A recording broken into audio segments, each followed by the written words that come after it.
What's up, everybody? This is your favorite financial advisor and host, Patrick McNally. Hey, if you want to learn how to successfully navigate the crazy maze called retirement planning, you've come to the right show. Each week, I'll walk through quick tips and strategies to help you with investments, Social Security, taxes, Medicare, estate planning, and more. My goal is to help bring you clarity and peace of mind so you can enjoy a stress-free retirement. Welcome to the Retirement Lifestyle Show. What's up, everybody? Patrick McNally here, your favorite financial advisor. I want to welcome you to the show. And today I'm going to be talking about savvy generational planning. What does that actually mean? Well, we're talking about generational planning. How are you going to pass on what's taking you maybe 20, 30, 40, 50 years to build, to save, to accumulate all your assets? All of the stuff that you can't take with you one of these days when you leave this planet. How are you going to pass that on? And what I want to do is talk about four main areas, really a four-step process to walk through with the people that you love. Because honestly, at the end of the day, the hardest part about doing generational planning is just starting. It's having the talk, if you will. It's communicating what you want to happen with your assets when you pass on. And it can be hard. It can be hard for the parents to have that conversation. Maybe they're not used to discussing finances or things like that with the kids. Maybe they're just not comfortable doing that. And from a kid's perspective, well, number one, they don't want to ever think about their parents passing away. They know what's going to happen one of these days, but they don't want to think about it. So it's hard to ever bring up that conversation. But guys, even though it's hard to do, it's super important that you do it. And so I want to walk through kind of this four-step process. I'm going to talk about each one of these. I'm going to list them out real quick, and then I'm going to go into detail. And the first one I'm going to go into is how to define the family culture. And then the second one, I'll be talking about financial goals for the family as a whole and for the individuals within your family. Third, I'm going to get into learning some key financial concepts that you need to know if you're putting a plan together for your generational planning. And then finally, I'm going to help prepare beneficiaries to receive that inheritance so that basically they'll know what to do when that time comes and how not to blow it up. So without further ado, let's just kind of launch into this. Let's talk about family culture. And really, we need to define it. What does it actually mean to define your family culture? And what does this have to do with financial planning? Well, when you define your family culture, it helps to really strengthen everyone's place within the family. And what it does is it sets important standards that govern overall behavior, as well as what to do with your money. And this is especially important for kids. You're answering the questions, what does it mean to be a member of this family? What's important to our family? What values, traditions, and models of behavior do we hold dear as a family? And so when you start thinking about that, a whole lot of things can come up. And when you meet, you're going to want to probably have some kind of a cheat sheet of questions to ask and tools. And toward the end of the show, I can talk about that and where you can get those kinds of things. But really, you want to start with values. What does that actually mean? Well, there's a couple of things that I think of when I talk about values, and you can list these out. You know, you can have like achievement, dependability, honesty, reliability, service, among a whole bunch of others. You can think about some positive values like, and these things can be fun and inspiring with the whole family, especially the kids. And then you want to start getting into some traditions with your family. That's another aspect of family culture. Now, you can probably think about these. You've probably got certain things that you do to celebrate holidays, birthdays. Family traditions are a great way or a great tool for establishing a sense of identity for each family member. And that kind of leads into what we call models of behavior. Never tell a lie. Keep your promises. Work hard. You could probably fill in the blanks on a number of other ones, but some of you might take these things for granted. But when you write them down and identify them as part of your family culture, they start to become ingrained. Each family member is essentially representing the family when they go out into the world. And we all kind of know that, but we just don't really think about it. You know what I'm saying? Now, step 2 is going to be setting some family goals. What is it you want to have to do as a family? You want to sit down and you want to say, hey, let's talk about some of our family goals. Well, let's talk about some of those typical ones. Every family wants to make sure the kids are supported until they're able to get out on their own. When they're young, you want to get them to that place.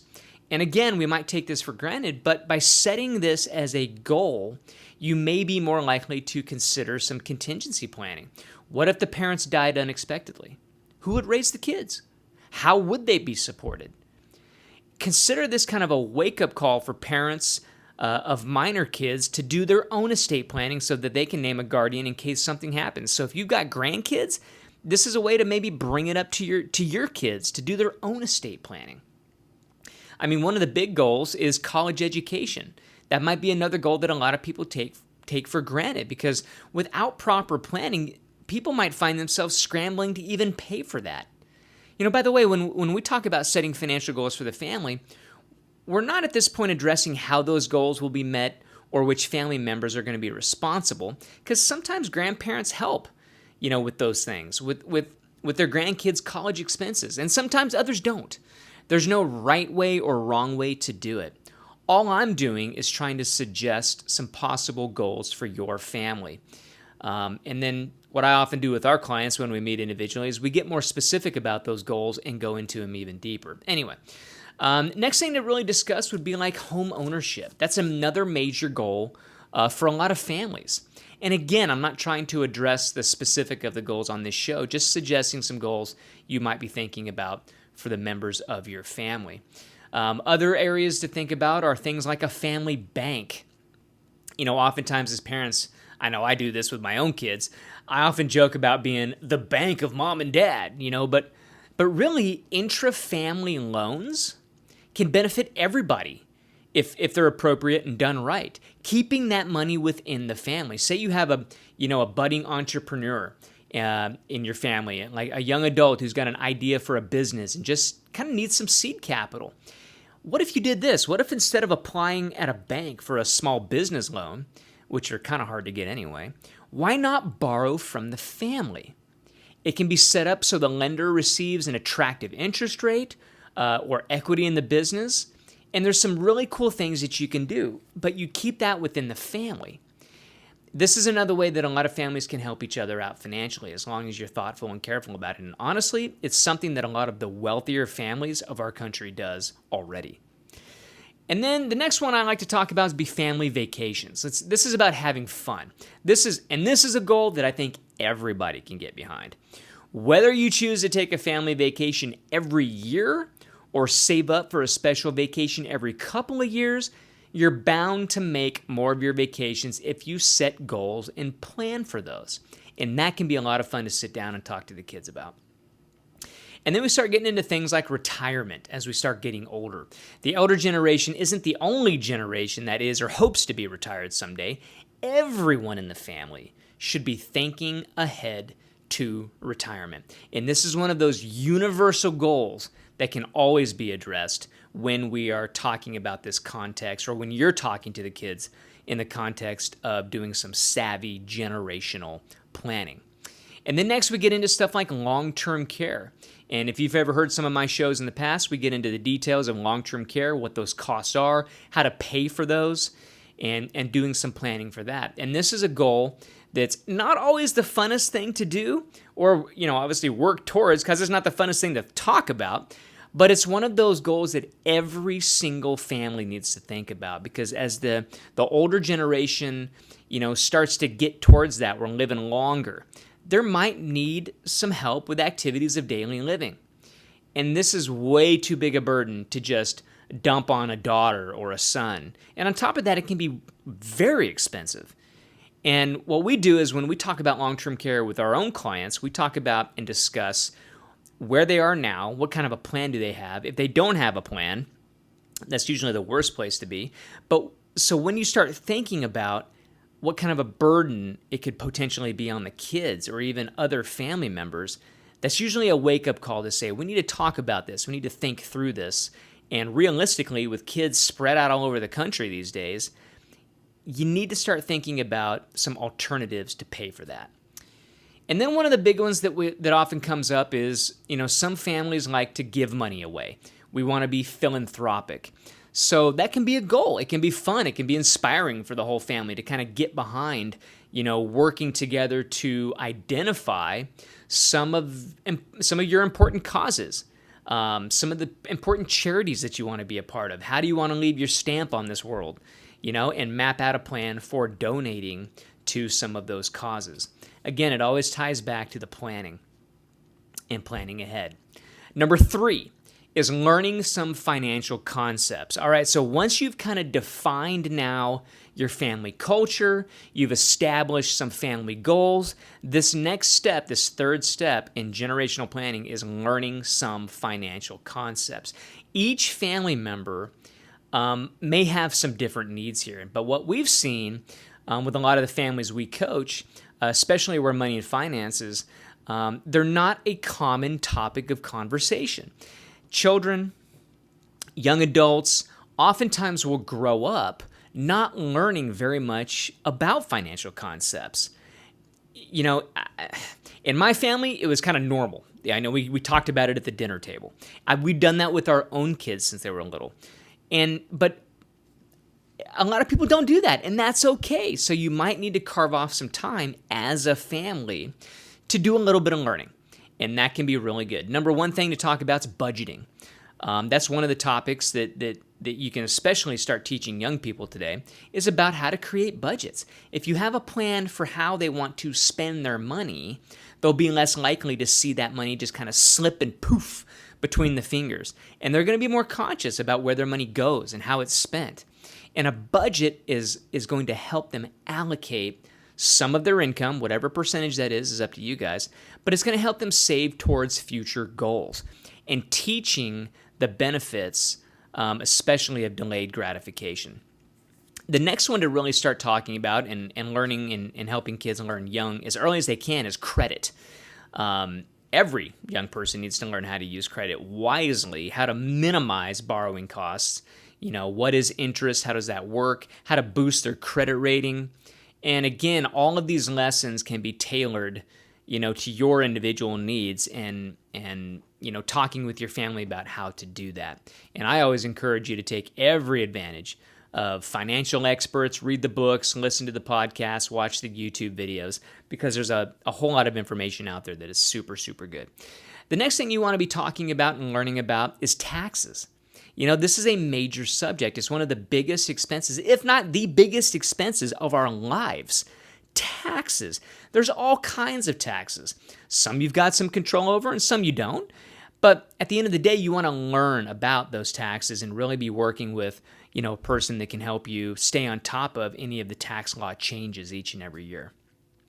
And then one of the most important things, and something that we specialize in obviously here at Retirement Lifestyles, is talking about IRAs and retirement plans.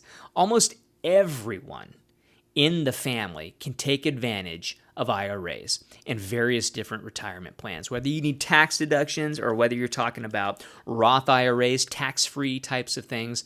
Really, anybody can take advantage of this. And learning how to contribute to IRAs and some of the other tax advantages that comes with that. Building assets for the future, building assets for retirement, learning about income planning once you get there. It's a big one. Investing just goes right with that. What do you invest in inside of these IRAs? You want to learn about what type of investments are out there. What is a stock? What is a bond? What is a mutual fund? The various things. How do you understand the risk-reward relationship of different investments and understanding your individual profile and your tolerance for risk? Something that's super important and can last throughout your entire life. All right, guys, we're into step 4 now. We're going to wrap up with this one, but this is preparing your kids or your other heirs, executors for how to receive this money. Because once you've helped define your family culture, worked with you to set your goals, educated your family members now on financial concepts. This last step in generational planning is to prepare them to actually receive the inheritance so it doesn't explode or doesn't cause them a burden. A lot of times, kids, they receive this inheritance, it ends up being, instead of a blessing, it crushes them. And that's what we don't want. I don't think anybody wants that to happen. And a lot of times for you, you might be thinking to yourself, this isn't going to happen for a long, long time. Perfect. This is the best time to be planning for that. You don't want to wait till the last possible second and, maybe never even get around to it. Procrastination just is not good. Get it out of your life. Anyway, I've seen way too many cases where families, they completely put this off. A loved one passes away and they don't even know the first thing to do. So you want to understand all the legalities of transferring money, transferring your assets into beneficiaries' names, using wills, using trusts, teaching them how are they going to actually withdraw these funds? How are they going to be, able to get to the money when and if they need it? What about the taxes? What about fees? All of these different things going on, and a lot of times these people, your kids, they just don't know how to manage the funds on an ongoing basis once they receive it, and that's where people get into trouble. They need to prepare and start preparing your heirs now, so they're going to be ready when that time comes. And using checklists, what to do first. We have all these things. You can visit our website and download checklists and all kinds of reports, things to walk through, designed to help you and your heirs manage what's taking you a lifetime to build. Talking about withdrawals from the IRAs and in the most tax advantageous way, and how to manage that inheritance to preserve and protect it and grow it to potentially pass down to the next generation. And that's what's so cool about doing planning, guys, especially what we call savvy generational planning. That's what it's all about, preserving the legacy of the older generations for the benefits of the children, the grandchildren, and even great-grandkids into the legacy and beyond. That's why this is so fun to plan for. It may not be fun to think about and all those things, but once you get in there and you start thinking of what could potentially happen down the road, and what started with maybe you and your spouse, just the two of you, and then now there's this huge 30-person family and all the reach that goes with. Oh, it just gives me chills on my arms to think about. It's so fun to talk about legacy and how to plan for that well, and to not just cause a burden to the family, I guess, at the end of the day. And guys, generational planning, this kind of stuff, it's really not hard. You just got to get started. You got to take that first step. What do they always say? The journey of 1,000 miles begins with the first step. And that's what planning is all about. If you got questions about any of that, please reach out to me. We can schedule a phone call. In fact, write down, I think in the bio of this podcast, there's a link to my calendar. There's no cost for that. It's a 30-minute phone call. If you got questions about how to do this, if you want, some of our checklists and things like that, you can email me. You can reach out to me any way that's easier for you. Check out our website. If you want, you can become a member of the McNally Money Inner Circle, where I send you our most updated monthly checklists and planning guides. You'll get them automatic. So if you want to be a part of that, just go to patrickmcnally.com, and right on the front page there, you'll see McNally Money Inner Circle. It's free. There's no cost. And just all kinds of great financial tips and resources to help you have an amazing retirement, have an amazing planning throughout your working life if you're still there, or generationally if you're thinking about the kids and the grandkids. It's a great way to start. Thank you for listening, and I wish you the best in retirement. If you like this week's episode, make sure to leave me a review, a like, or a thumbs up. That way, it can help get more information out to other people just like you who are looking for clarity and peace of mind in retirement. For more information and resources, or to schedule a call with me personally, visit patrickmcnally.com. Also, remember, The information I share on this show is for general purposes only. It's not intended as personal financial advice. As the owner of Retirement Lifestyles Advisors, a registered investment advisory firm and fiduciary, I want to always remind you, visit your financial or tax professional, attorney, or trusted advisor before you ever implement anything you heard on this show.